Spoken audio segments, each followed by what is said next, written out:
got a load of pills because I was always ill. I was constantly ill.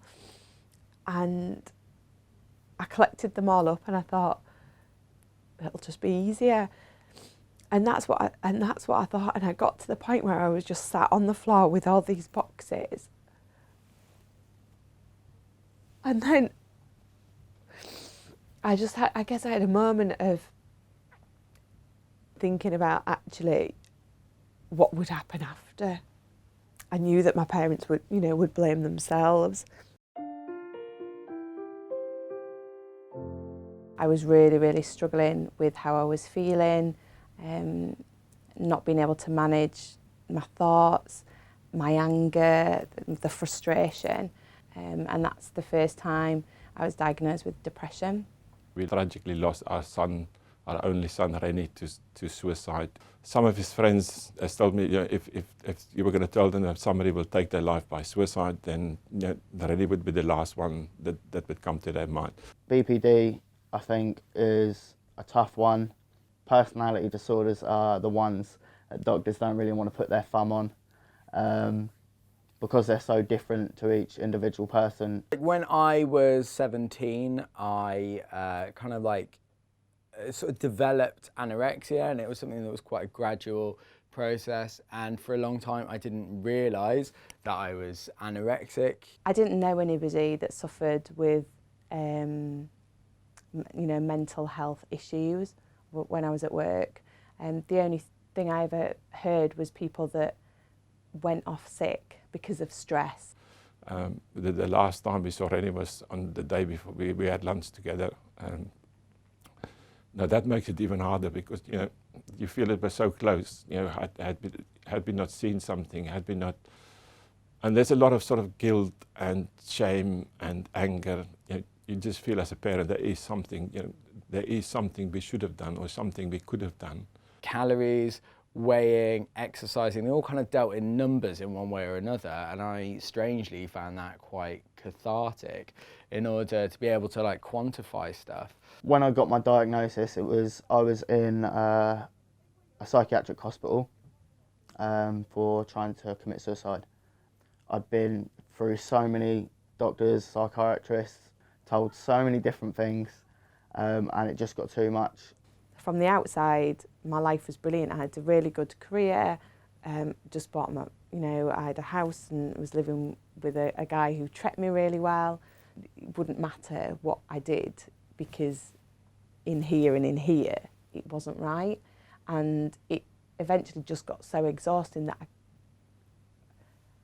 I couldn't cope with the feelings that I was feeling, because part of me was just saying, you just can't go on. We were down in South Africa only in the June 2016. My dad was diagnosed with cancer, and it was the Father's Day that we all went down to Cape. We spent a week in Cape Town with him, and I remember me and René and my dad together. It's 3 generations, and it was to say goodbye to my dad really, and then it was only 4 or 5 months later, it was just me left. I've not really suffered from sort of depression before. It's something I've sort of in a way unknown to me.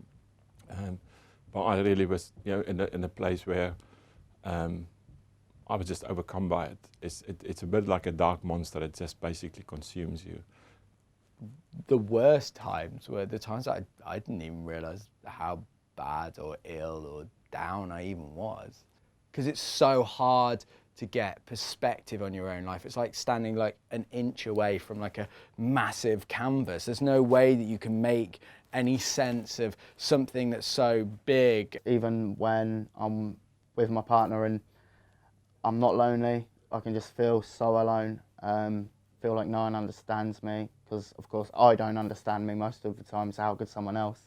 I was on a boat in Malta last year, just with some people, and the one lady turned to me and as you talk and said, "Have you got kids?" And I just burst out crying, and I just realised that was a turning point for me, when I realised, if you don't talk about things, then it's not healthy. I thought, I can't do this anymore. I need to get some help.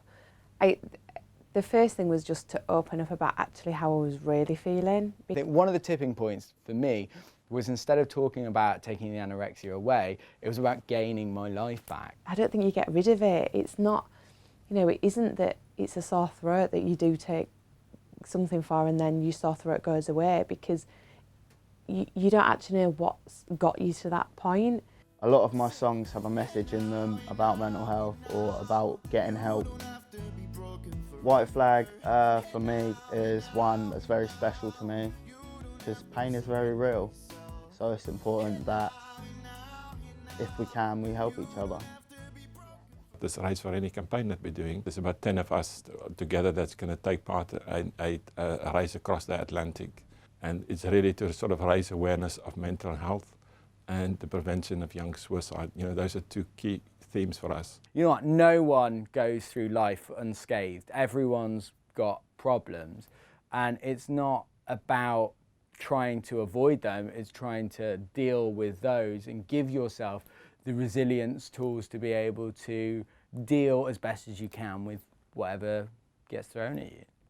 I look back at that person and think, gosh, you had so much to live for, and you did have a good life, but you just couldn't appreciate it. And that's because you didn't love yourself enough.